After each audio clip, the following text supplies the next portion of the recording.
Kevin no doubt agrees with Draymond. Nobody's afraid of these Oklahoma City Thunder, even though they did just, I don't know how they did it. They did just win the NBA championship. But congrats, Kevin. You turned the champion Thunder into an afterthought by breaking your news ahead of their news. Look, this trade announcement obviously would have waited until Monday, but Kevin was up at that Fanatics Fest up in New York, so he's there to be interviewed by Kay Adams, right on schedule. It all fit, it all dovetailed, and Kevin flexed. I get it, Kevin. You're going on 37. You've been around. You know how the game is played. You did make sure that this was leaked on Sunday afternoon. Heck, you even upstaged the Caitlin Clark game that was being played on ESPN at that point. You still got it, Kevin. I did predict that KD would wind up with the Spurs. I said that he was basically sort of mentally semi-retired, emotionally semi-retired. Just loves to work on his craft of jump shooting, mid-range jump shooting.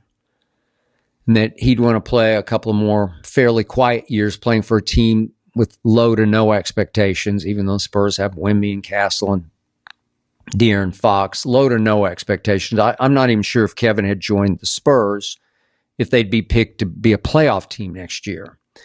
So I dared on this show, Kevin, to go anywhere but the Spurs, anywhere there would be expectations, and I congratulated him on Sunday afternoon in a video that I dropped for approving a trade to the Houston Rockets. But I am Savvy Mike and this is I Am Savvy Mike TV.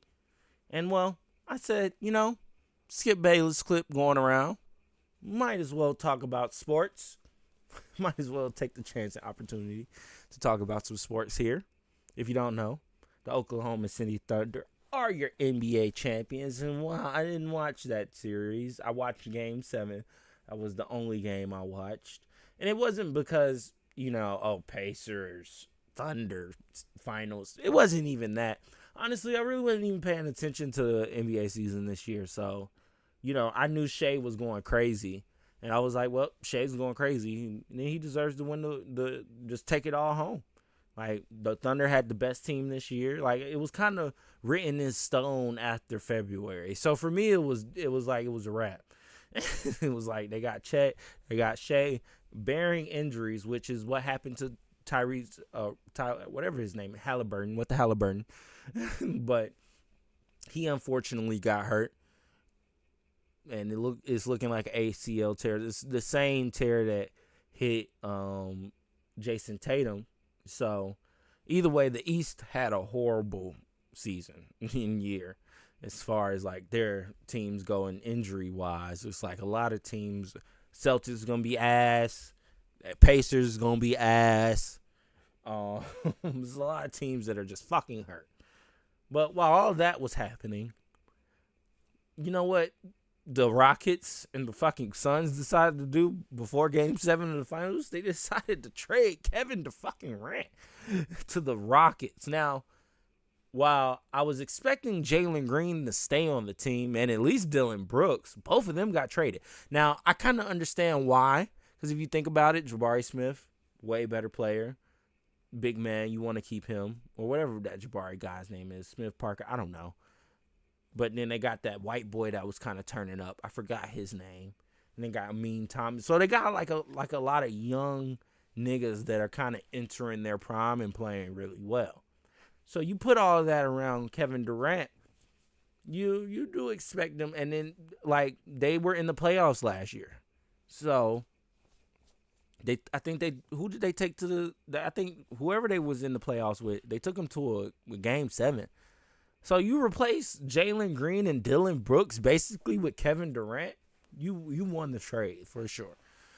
But regardless of it, Skip Bayless is basically calling out KD for having this trade announced before Game 7 to upstage the finals. Let's listen, because it was OKC who was in the finals. So you basically wanted to get back at the Thunder. Let's listen. Silver does not like major moves being announced during the finals. Not only frowns on it, he's got to be extremely angered by what happened on Sunday afternoon. That somebody, I believe, in KD's inner circle, starting with KD, leaked this to ESPN, to Shams, so that it would break ahead of Game 7, completely upstaged Game 7, and it worked. But that's Kevin bleeping Durant, the guy who operated burner accounts, the most thin-skinned, oversensitive superstar I've ever closely observed. I believe that Kevin just couldn't stand it that the Thunder were about to win a championship. He failed to win. Obviously, for the 2012 Thunder, who did play in the finals, that's when he let LeBron outplay him in those 2012 finals. That got under his very thin skin. So, Sunday afternoon, Kevin flexed. He showed everyone he's still way bigger than any of those no-name Thunder stars. Those off-Broadway, off-radar Thunder stars. Those nobodies from nowhere nobody was watching. Kevin, no doubt, agrees with Draymond. Nobody's afraid of these Oklahoma City Thunder, even though they did just, I don't know how they did it. They did just win the NBA championship. But congrats, Kevin. You turned the champion Thunder into an afterthought by breaking your news ahead of their news. Look, this trade announcement obviously would have waited until Monday, but Kevin was up at that Fanatics Fest up in New York, so he's there to be interviewed by Kay Adams, right on schedule. It all fit, it all dovetailed, and Kevin flexed. I get it, Kevin. You're going on 37. You've been around. You know how the game is played. You did make sure that this was leaked on Sunday afternoon. Heck, you even upstaged the Caitlin Clark game that was being played on ESPN at that point. You still got it, Kevin. I did predict that KD would wind up with the Spurs. I said that he was basically sort of mentally semi-retired, emotionally semi-retired, just loves to work on his craft of jump shooting, mid-range jump shooting, and that he'd want to play a couple of more fairly quiet years playing for a team with low to no expectations, even though Spurs have Wemby and Castle and De'Aaron Fox, low to no expectations. I'm not even sure if Kevin had joined the Spurs, if they'd be picked to be a playoff team next year. So I dared on this show, Kevin, to go anywhere but the Spurs, anywhere there would be expectations. And I congratulated him on Sunday afternoon in a video that I dropped for approving a trade to the Houston Rockets. But I warned him, be careful what you wish for, because all of a sudden the Rockets have skyrocketed all the way up to the second favorite to win it all next year behind said Thunder. So, Kevin, you want to upstage the Thunder fair and square next year? Well, how about knocking them off their throne? How about you go beat them how about the Western Conference Finals? Houston versus OKC, Western Conference Finals. You'd be the centerpiece gate attraction in that. Maybe people would actually watch that because of you. I want to see that. I don't know. It really irked me. So I wondered very late Sunday night if Kevin Durant was somewhere on some new burner account ripping the Thunder.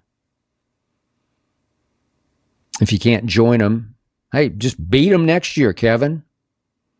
We'll see you in the West Finals. And by the way, if you needed any rocket fuel, did you notice what Sam Presti said?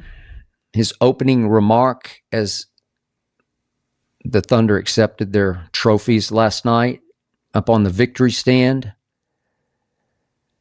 Sam Presti, man who picked you, Kevin, longtime GM, builder of the Thunder,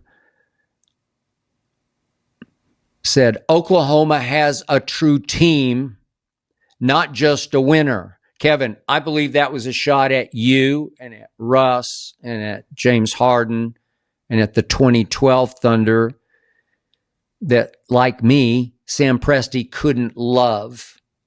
He loved the star power, obviously. He loved the potential, but he didn't love being around that team because it really wasn't a team. It was three solo acts, three extremely talented solo acts that weren't a great team. And Sam went on to detail how this team sacrifices, this team roots for each other, this team does it the right way. A shot at you, Kevin. A throw down the gauntlet to you, Kevin, for next year. See you in the Western Conference Finals. I would have to disagree on that one, on that point that Skip Bayless made there. The only reason that Thunder team then went in the finals was because of LeBron James, at least the 2012-2013 season. Now, when they didn't have James Harden anymore and they went up against the Warriors, you could say that was about ego between Russell and KD and them two not really working together well anymore and whatnot. But that 2012-2013, listen, LeBron joining the Heat halted everything for everybody. Tim Duncan was supposed to get another ring. OKC was supposed to get a ring. It was a lot of niggas that was supposed to get rings.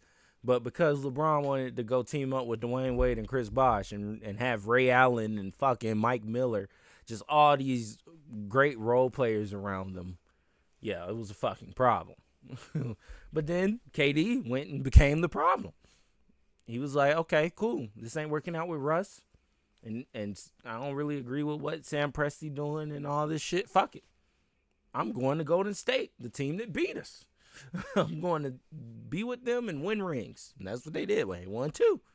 So look, he became a champion. Same thing LeBron did. So that's why I never get mad at KD for that. Like, I might be mad that the Warriors were the best team for 3 years. Nobody could stop him up until he got hurt. But, you know, that was the same thing with the fucking Heat. Like, nobody could stop them. And none of them got hurt. And they still lost to Dallas. Ain't that something? Ain't that something? As soon as KD joined the Warriors, they won a ring. As soon as LeBron joined the Heat, he got cold feet against the fucking Mavericks. Stop it. Anyways. And you can't say, well, LeBron had never been there at that time. No, he went to the finals against the Spurs when he was on the Cavs. He just had a horrible team. So it was nothing happening then. So he had finals experience. He had been to the final stage before. There's no reason to get cold feet at that moment. But anyways, look, I love basketball. I could debate that all day too. Basketball and hip hop. Either way. Let me know what y'all think about what Skip Bayless had to say in the comments below. I am Savvy Mike, and this is I Am Savvy Mike TV. Peace.